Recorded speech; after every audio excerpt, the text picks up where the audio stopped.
शिवसेना के संजय राउत का एक लेख और उस लेख के बाद जबरदस्त विवाद, क्योंकि उस विवाद में तुष्टीकरण की राजनीति को रोकने के लिए मुस्लिम समुदाय के मताधिकार को ही बंद करने के, वंचित करने के, उन्हें मताधिकार से करने की बात कही है संजय राउत ने। इसी पर बातचीत करने के लिए हमारे साथ असदुद्दीन ओवैसी साहब, जो कि AIMIM के मुखिया है, वो हमारे साथ जुड़ गए। ओवैसी साहब, बहुत बहुत शुक्रिया आपका हमसे बातचीत करने के लिए।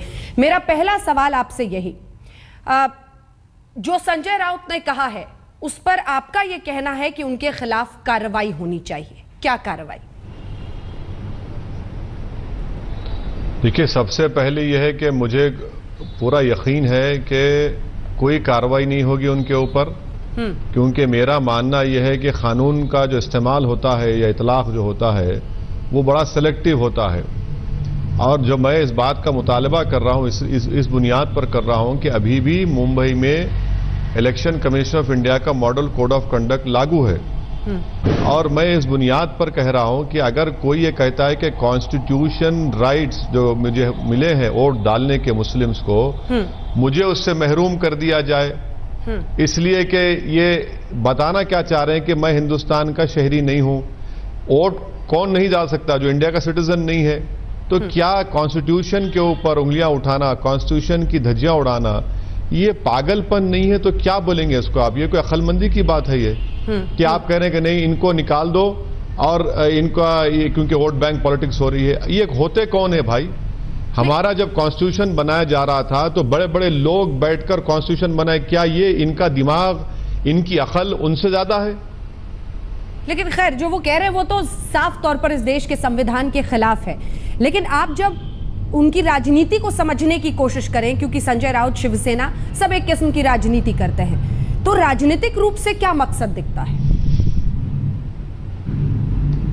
देखिए, अगर शिवसेना पावर में है, महाराष्ट्र में बीजेपी के साथ और सेंटर में मोदी कैबिनेट में है, तो फिर इनको ये तो समझना चाहिए कि उस जिस कैबिनेट में अनंत गीते बैठे हैं उसमें नजमा हेपतुल्ला और नकवी भी हैं, तो क्या उनसे भी वो वोट डालने का इख्तियार छीन लेंगे? मुझे एक बात समझ में नहीं आ रही कि समझ में सब चीज आ रही है, मगर ये जो लोगों को आंखों में धूल डालने की कोशिश की जा रही है कि 11 महीने में प्रधानमंत्री एक बात करते हैं, हमारे मुल्क के वजीर आजम, और उन्हीं के सिस्टर ऑर्गेनाइजेशन के लोग दूसरी बात करते हैं और उनके अलाई दूसरी बात करते हैं। जब आप तमाम लोग, मीडिया के लोग कहते हैं कि ये तो हिंदुस्तान का बड़े अरसे के बाद इतना पावरफुल प्राइम मिनिस्टर आए हैं, तो भाई ये पावरफुल प्राइम मिनिस्टर की बात क्यों नहीं सुन रहे हैं? फिर ये जब हमारे प्राइम मिनिस्टर फ्रांस में यूनेस्को के हेडक्वार्टर्स में जाकर कहते हैं कि हिंदुस्तान में तमाम तहजीब और मजहब को इक्वालिटी है, यकसा देखा जाता है, तो उसके 24 घंटे नहीं होते ये एडिटोरियल आ जाता है। तो ये तो हिंदुस्तान के अवाम को मालूम हो रहा है कि इनका असली एजेंडा क्या है। ओवैसी साहब, लेकिन अब जरा उस पर आ जाते हैं, क्योंकि तमाम राजनीतिक दल, आपने कहा कि ये क्या बात कर रहे हैं समझ में नहीं आता, फिर आपने कहा कि हाँ मकसद तो समझ में आता है। सवाल ये है कि इस देश में न जाने कितनी पार्टियां हैं जो इस तरह से धर्म के आधार पर राजनीति करते हैं। आरोप आप पर भी लगते हैं, क्योंकि हाल ही में आप ही ने एक बयान दिया था कि हर बच्चा मुसलमान पैदा होता है। तो बिना तर्क के, बिना दलील के, बिना समझे हुए तमाम पार्टियां, जिसमें आप भी उतने ही दोषी दिखाई देते हैं कि धर्म के आधार पर राजनीति की जाए, वोटों को बांटा जाए, अपना मतलब साधा जाए। नहीं, मैं आपकी बात से बिल्कुल मुत्तफिक नहीं हूं। मैंने जो बयान दिया था बिल्कुल सही कह रहे हैं, मैंने बयान दिया था। अगर आप पूरा मेरा वो बयान सुन लेते तो मैंने ये कहा कि ये हमारे मुसलमानों का मानना है, ये हमारी रिलीजियस बिलीफ है, और मैं इसको किसी पर थोप नहीं रहा हूं। ना मैं ये कह रहा हूं कि जो मुसलमान है वही हिंदुस्तान का अव्वल दर्जे का शहरी है, वही इंडियन है, दूसरा नहीं है। मैं तो ये नहीं कह रहा हूं कि मेरा मजहब की ही आइडियोलॉजी या उसकी सोच को मैं हिंदुस्तान पर लागू करूंगा। मैं ये कह रहा हूं कि हिंदुस्तान में बेशुमार मज़ाहिब हैं, ये वाहिद मुल्क है सारी दुनिया में जो हिंदुस्तान के तमाम मज़ाहिब को सेलिब्रेट करता है। अब रहा सवाल कि मैं धर्म को इस्तेमाल करता हूं, मेरी बात सुन लीजिए प्लीज।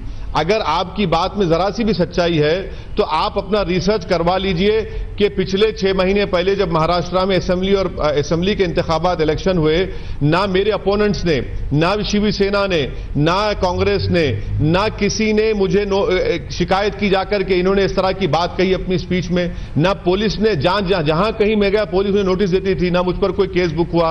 तो फिर आप कैसे ये बात कह रहे हैं? नहीं, ये जो आपने कहा है उसमें आप कह रहे हैं कि कोई वोटिंग का अधिकार नहीं छीन सकता है। मेरा सवाल सिर्फ आपसे ये है, क्योंकि आपने कहा कि मैंने सिर्फ बयान दिया था और मकसद ये है कि वोट को बांटने के लिए ये राजनीति की जाती है, तो फिर उस हिसाब से तो आप पर भी कार्रवाई होनी चाहिए, क्योंकि वैसे साहब आप भी समझते हैं, ना समझ ना आप हैं ना हम हैं। जब आप उसको घर वापसी से जोड़ रहे थे तो साहब आप भी तो एक तरह किस्म की राजनीति ही कर रहे थे। नहीं, मैं देखिए, जो लोग घर वापसी की बात कर रहे हैं वो ये कह रहे हैं कि जब तक तुम हमारे हिंदू मजहब में नहीं आओगे तुम हिंदुस्तान के शहरी नहीं कहलाओगे, हम तुम पे भरोसा नहीं कर सकते। हाँ। यही बात गोलवालकर ने अपनी किताब वी आवर नेशनहुड डिफाइंड में की थी मुसलमान और क्रिश्चियंस के बारे में। क्या मैं ये बात कह रहा हूं? मैं कह रहा हूं कि भाई मेरा बिलीफ है। क्या हमारे मुल्क में लोगों के कई बिलीफ हैं, हम उसको सेलिब्रेट करते हैं। अगर मैं ये बात कह रहा हूं, मगर मैं ये तो नहीं कह रहा हूं कि अगर आप नहीं मानेंगे तो आप हिंदुस्तान के शहरी नहीं हैं, आप वफादार नहीं हैं। सवाल यहां पर यह है कि कॉन्स्टिट्यूशन ने जब पूरे हिंदुस्तानियों को वोट डालने का हक दिया, ये कौन होते हैं तुरुमचिए कि नहीं इनको मत दो, इनको छीन लो? क्या ये सुप्रीम कोर्ट भी नहीं कर सकता काम? ये आपको मालूम कोई इंडियन को? हां, सुप्रीम कोर्ट ने एक मर्तबा किया था, बाल ठाकरे को वोट डालने का इख्तियार छीन लिया था सुप्रीम कोर्ट ने केस में। तो लगता है शिवसेना को ये भूल चुके हैं बात को, मैं उनको याद दिला रहा हूं। अरे भाई, तुमको अगर जख्म तुम्हारे सीने में है तो तुम सारे मुल्क को जख्म क्यों देना चाहते हो? तो आप कंप्लेंट करेंगे? इनको क्या राइट है? आप कंप्लेंट करेंगे? आप चाहेंगे कि आप खुद कंप्लेंट करेंगे इनके खिलाफ? मैं कंप्लेन करना नहीं करना और दूसरी बात है। सबसे अहम बात यह है कि मुझे खुशी इस बात की है कि इनका असली चेहरा सामने आ रहा है, इनका असली एजेंडा हिंदुस्तान के अवाम के सामने आ रहा है। ये शिवसेना में इतनी ताकत नहीं है कि पाकिस्तान ने ज़कीउर रहमान लखवी को छोड़ा जो बंबई में लोगों को टेररिस्ट के जरिए मरवाया। उसके बारे में क्यों नहीं लिखते ये लोग? क्यों नहीं जाके लड़ते अपनी गवर्नमेंट से? पूरे मराठवाड़ा में 100 किसान खुदकुशी कर रहे हैं, उसके बारे में नहीं लिखते, ना उसके बारे में प्रोटेस्ट करते। ये बात करते वोट बैंक पॉलिटिक्स की। 5 लाख लोग बेरोजगार होने वाले बीफ बैन की वजह से, उसके बारे में लिखिए, कौन रोकता है आपको? ये सब बातें नहीं करते, मगर ये बातें इसलिए करते क्योंकि इनका एजेंडा है, ये इनका असली चेहरा है और ये हिंदुस्तान को हिंदू राष्ट्र बनाना चाहते हैं। और यहां पर जो गवर्नमेंट में रहकर ये एक बात करते हैं, पावर में एक बात करते हैं। नहीं, तो ये बातें वाली फंसाने में तो आप भी फंसते हुए नजर आते हैं, क्योंकि बातें तो आप भी खूब करते हैं, आप भी अपने किस्म की राजनीति करते हैं असदुद्दीन ओवैसी साहब। नहीं, आपको पूरा इख्तियार है, ये आपका डेमोक्रेटिक राइट है, मैं आपके इख्तियार की इज्जत करता हूं, मगर मैं क्या ये कह रहा हूं कि अंजना ओम कश्यप को वोट डालने नहीं दिया जाएगा जब तक कि वो कोई मजहब को नहीं छोड़ देंगे? क्या मैं ये कह रहा हूं? मैं ये कह रहा हूं कि भाई ये कॉन्स्टिट्यूशनल राइट मेरा है, मेरा हक मुझको दो आप। आर्टिकल 29 और 30 में लफ्ज माइनॉरिटीज का लफ्ज इस्तेमाल किया गया है। इनको नहीं मालूम क्या? कॉन्स्टिट्यूंट असेंबली की डिबेट उठाकर देख लीजिए, किसने माइनॉरिटी का लफ्ज लिखा? सरदार पटेल ने इस्तेमाल किया उसको। ओवैसी साहब, खैर इतनी समझ तो संजय राउत भी रखते होंगे, उन्हें भी पता है कि ये मुमकिन नहीं है हिंदुस्तान में। हिंदुस्तान का लोकतंत्र और इस देश का संविधान इस बात की इजाजत ही नहीं देता है। वो भी सिर्फ एक मतलब साधने की ही कोशिश में दिखाई देते हैं, क्योंकि इतनी समझ तो वो भी रखते हैं कि ऐसा कभी मुमकिन ही नहीं है, कम से कम हिंदुस्तान की जमीन पर। तो फिर बात वहीं पर आकर अटक जाती है ना, वो भी अपनी किस्म की राजनीति करते हैं, आप भी अपने किस्म की राजनीति करते हैं। तो फिर कार्रवाई अगर उनके खिलाफ हो तो कार्रवाई सबके खिलाफ होनी चाहिए। आप बिल्कुल, अगर मैं कोई गलती करता हूं तो मेरे खिलाफ कार्रवाई करिए, मुझे जेल में डालिए, मुझे सूली पे चढ़ाइए, और अगर कानून इजाजत देता है तो मुझे बीच चौरास्ते पर रखकर मुझे गोलियों से मार दीजिए। तो मैं यही कह रहा हूं, अगर मैं गलती करता हूं तो करिए।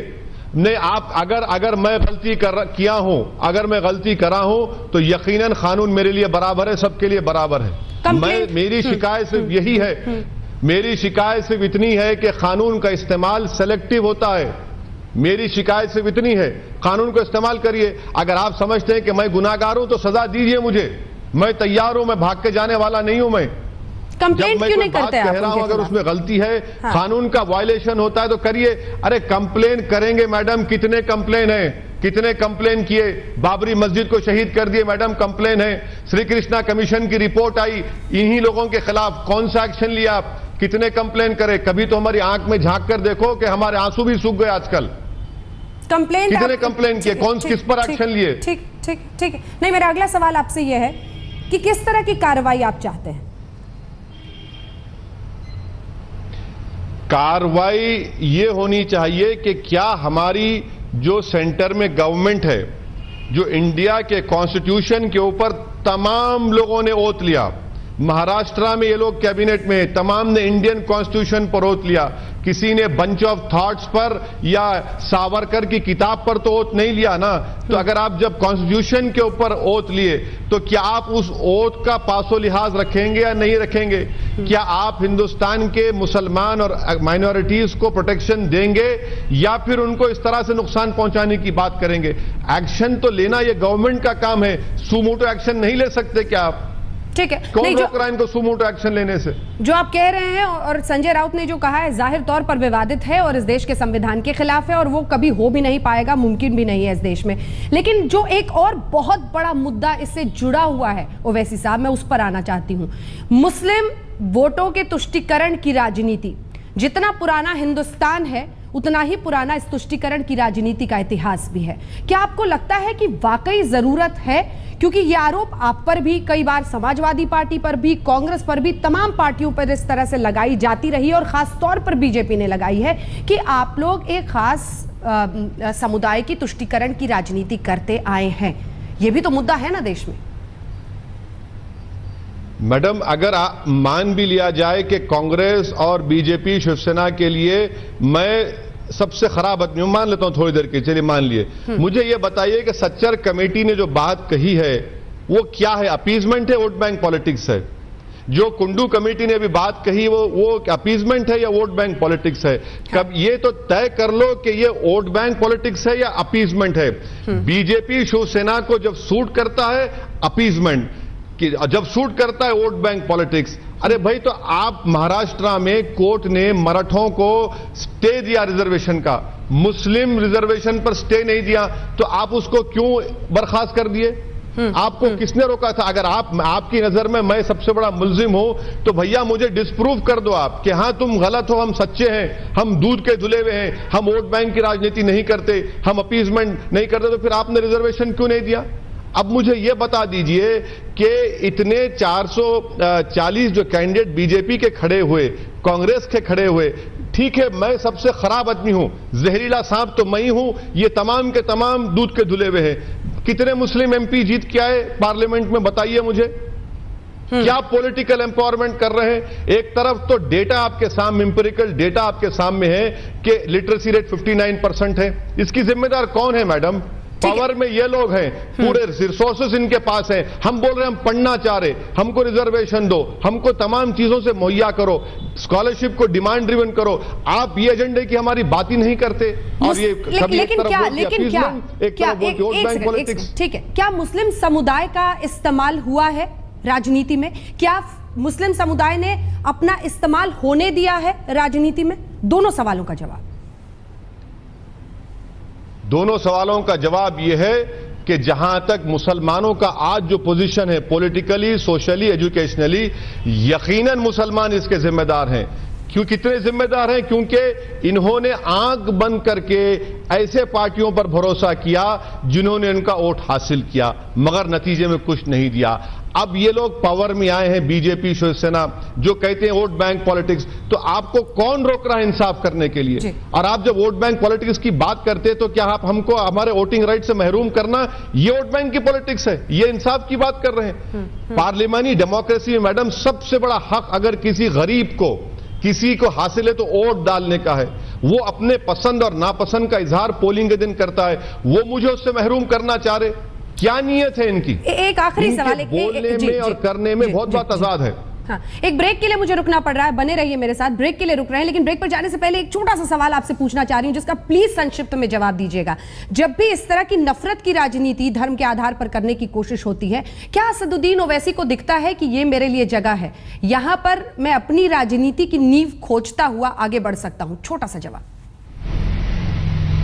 नहीं, मैं हरगिज कभी भी अपनी अना को और मैं को आने नहीं दूंगा। मैं यही कह रहा हूं कि जो वॉइसलेस लोग हैं, जो माइनॉरिटीज हैं, उनको पोजीशन दीजिए, हमारे मुल्क को और ताकतवर बनाना है।